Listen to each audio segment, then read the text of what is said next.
distingués invités, mesdames et messieurs en vos rangs, grades et qualités, je vous souhaite à tous et à toutes la bienvenue au pays de la Teranga et à Dakar, ville cosmopolite, symbole de la diversité de l'Afrique et lieu de brassage de toutes les cultures du continent africain et du monde. C'est un honneur pour moi de prendre la parole ce matin pour ouvrir une conférence aussi essentielle que celle consacrée à la fiscalité de l'économie numérique en Afrique. Un sujet qui n'est plus un enjeu d'avenir, mais une réalité urgente à laquelle nous devons collectivement répondre. Comme vous le savez, le président de la République, son Excellence Bassirou Diomaye Diakhar Faye, attache une importance capitale à la mobilisation des ressources internes et au renforcement des capacités endogènes. Pour le Sénégal comme pour toute l'Afrique, ce sont là les leviers d'un développement durable et d'une transformation socio-économique profonde. Cet engagement requiert la participation et l'implication de tous les acteurs sur le continent, en particulier la Fondation pour le renforcement des capacités en Afrique. Depuis plus de 30 ans, cette fondation joue un rôle de premier plan dans ce domaine. Nous sommes donc heureux que l'ACBF, avec la Commission de l'Union africaine et le partenariat entre le gouvernement de la Finlande, puisse travailler avec la Direction générale des impôts et des domaines et la Direction générale des douanes pour organiser une telle rencontre.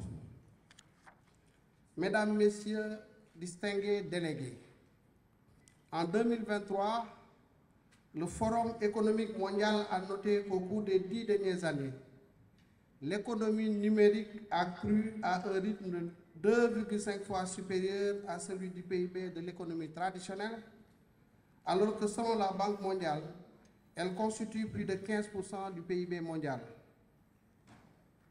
En Afrique, l'économie numérique est un moteur de transformation. Avec 70% de la population âgée de moins de 30 ans, un taux de pénétration d'Internet en hausse, 27% en 2023, et une adoption massive de la mobile money, 1105 milliards de dollars ont transité par les comptes de mobile money sur le continent durant l'année écoulée, ce qui représente une augmentation de 15% par rapport à l'année 2023. Notre continent incarne donc l'innovation. Cependant, les défis demeurent. L'accès à l'électricité reste un obstacle de taille. À peine 43% de la population africaine bénéficie d'une fourniture fiable. Le continent enregistre une perte annuelle de 60 milliards de dollars en raison de la non-numérisation de la collecte des impôts et des flux financiers illicites. L'absence de cadre harmonisé de la fiscalité numérique limite la capacité d'action commune.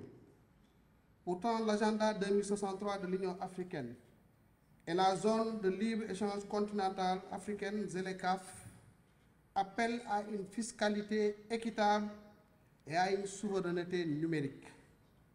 L'heure est venue de traduire les intentions en une réalité tangible. Mesdames, Messieurs, distingués invités, le Sénégal s'inscrit résolument dans cette dynamique.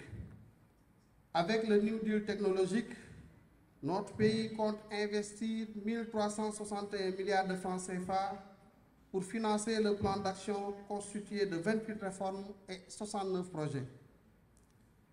Sur le plan fiscal, le Sénégal a adopté en 2023 une taxe sur les services numériques ciblant les revenus des géants de la tech.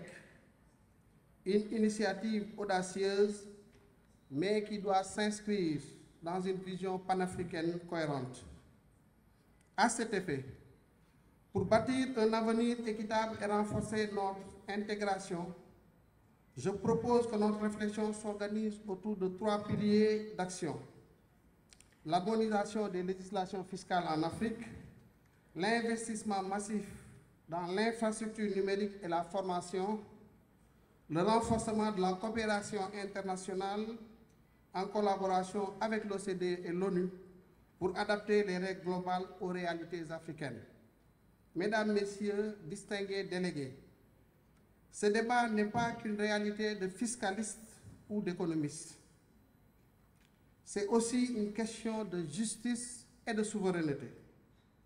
À travers cette conférence, il s'agit d'examiner les voies et moyens de garantir que chaque pays, chaque citoyen bénéficie équitablement des richesses générées par la révolution numérique.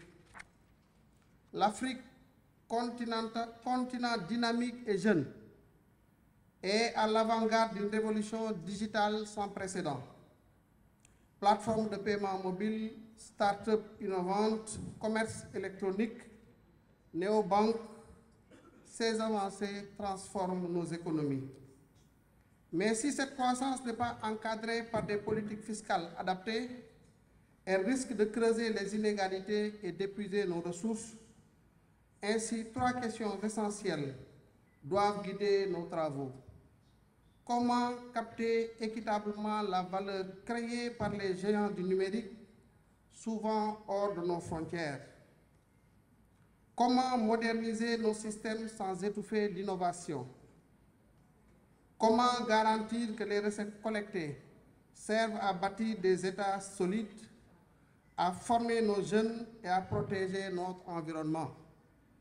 Je vous invite durant ces journées à penser ensemble, à innover ensemble et à agir ensemble.